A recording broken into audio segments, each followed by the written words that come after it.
नमस्कार। आज हम 23 जून 2025 की भारत से जुड़ी कुछ अहम खबरों पर नजर डाल रहे हैं। मतलब समझने की कोशिश करेंगे कि ये जो समाचार सारांश है इनमें क्या चल रहा है।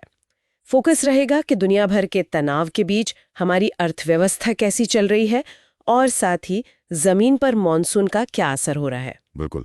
और आज ना दो बिल्कुल अलग अलग कहानियां दिख रही हैं। एक तरफ तो ये ग्लोबल टेंशन्स और बाजारों पर उसका असर, और दूसरी तरफ मॉनसून, उसका सीधा मतलब जमीनी प्रभाव जो कई शहरों में साफ दिख रहा है। हाँ, तो चलिए पहले इकोनॉमी से शुरू करते हैं।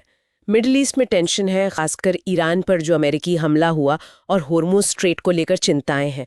लेकिन बड़ी अजीब बात है कि भारतीय रुपया ज्यादा नहीं गिरा।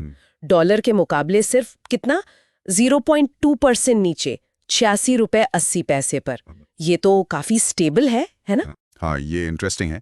इससे एक तरह से लगता है कि मार्केट में शायद इन बाहरी झटकों को, जियोपॉलिटिकल शॉक्स को सहने की ताकत है। या फिर ये भी हो सकता है कि आरबीआई पीछे से कुछ कर रहा हो, मतलब इंटरवीन कर रहा हो। जो वॉलेटिलिटी है वो मॉडरेट है और फॉरवर्ड प्रीमियम्स भी स्टेबल हैं। मतलब आगे के लिए डॉलर खरीदने की कॉस्ट ज्यादा नहीं बढ़ी है। तो ये दिखाता है कि रुपए को लेके कोई बड़ी घबराहट, पैनिक फिलहाल तो नहीं है। ओके। लेकिन जहां रुपया टिका रहा वहीं स्टॉक मार्केट, सेंसेक्स और निफ्टी वो नीचे आ गए, करीब 0.8 से 1%। ये फर्क क्यों? रुपया स्टेबल, मार्केट डाउन। क्या ये सिर्फ तेल की कीमतों का डर है? हाँ, ज्यादातर तो यही लगता है। देखिए, जब भी मिडल ईस्ट में तनाव बढ़ता है तो तेल सप्लाई और कीमतों पर असर का डर तो रहता ही है। और भारत जैसे देश के लिए जो इतना तेल इंपोर्ट करता है, ये चिंता की बात है। इसीलिए शायद इक्विटी मार्केट ने ज्यादा तेजी से रिएक्ट किया, करेंसी मार्केट से अलग। अच्छा। हालांकि कुछ लोग इसे खरीदने का मौका भी देख रहे हैं, मतलब ये सोचकर कि शायद तेल की कीमतों का असर टेम्पररी हो। ये भी एक एंगल है। हाँ, तो ये दिखाता है कि कैसे अलग अलग मार्केट एक ही खबर पर अलग अलग रिएक्ट कर सकते हैं। समझ गई। तो ये तो हुई आर्थिक मोर्चे की बात, लेकिन साथ साथ देश के अंदर मौसम का मिजाज बिल्कुल अलग कहानी कह रहा है। मानसून ने जोरदार एंट्री ली है। बिल्कुल, और उसका असर अब दिखने लगा है। दिल्ली एनसीआर को देखिए, वहां भारी बारिश का अलर्ट है और उम्मीद है कि अगले 24 घंटे में पूरा मानसून आ जाएगा। एडमिनिस्ट्रेशन ने बाढ़ और ट्रैफिक जाम की वार्निंग भी दी है। यानी लोगों को अलर्ट रहना होगा। जी हाँ। और मुंबई मुंबई में भी तो कुछ अलर्ट था। हाँ, मुंबई 23 से 26 जून तक येलो अलर्ट पर है। मतलब सावधान रहें, मौसम पर नजर रखें, और साथ में जो लो लाइंग एरियाज हैं, निचले इलाके, वहां हाई टाइड की भी चेतावनी है, ऊंची लहरें। ओहो। तो जब भारी बारिश और हाई टाइड एक साथ आते हैं, तब तो पानी भरने का खतरा बढ़ जाता है। बिल्कुल, तो ये फॉरेन रिस्क मैनेजमेंट की जरूरत को हाईलाइट करता है।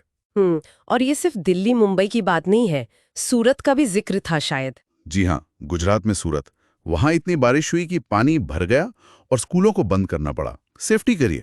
अच्छा, स्कूल बंद करने पड़े। हाँ, इससे पता चलता है कि मॉनसून सिर्फ ट्रैफिक या बाढ़ नहीं, बल्कि रोज की जिंदगी, बच्चों की पढ़ाई, सेफ्टी, सब पर सीधा असर डालता है। रिलीफ टीमों को भी लगाना पड़ा है वहां, तो स्थिति गंभीर है। तो ये जो अलग अलग शहरों की खबरें हैं, दिल्ली, मुंबई, सूरत, ये दिखाती हैं कि मानसून का असर कितना फैला हुआ है और कितना तुरंत महसूस होता है। बिल्कुल, एकदम लोकल लेवल पर इम्पैक्ट। तो अगर हम इन दोनों बातों को जोड़कर देखें, एक तरफ ग्लोबल इकोनॉमिक प्रेशर जहां रुपया थोड़ा लचीला है पर स्टॉक मार्केट रिएक्ट कर रहा है, और दूसरी तरफ मानसून का ये जोरदार लोकल असर जो सीधा लोगों की जिंदगी पर भारी पड़ रहा है। सही कहा। और यहीं पर वो बड़ा सवाल आता है। ये दोनों प्रेशर एक साथ आ रहे हैं।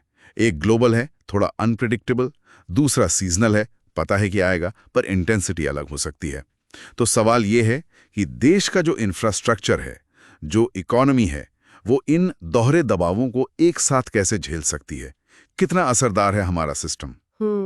सोचने वाली बात है। तो मतलब आज की इन खबरों से आगे बढ़कर हमें ये सोचना होगा कि क्या हम सिर्फ फौरी तौर पर रिएक्ट कर रहे हैं, या फिर हमें लॉन्ग टर्म तैयारियों की जरूरत है?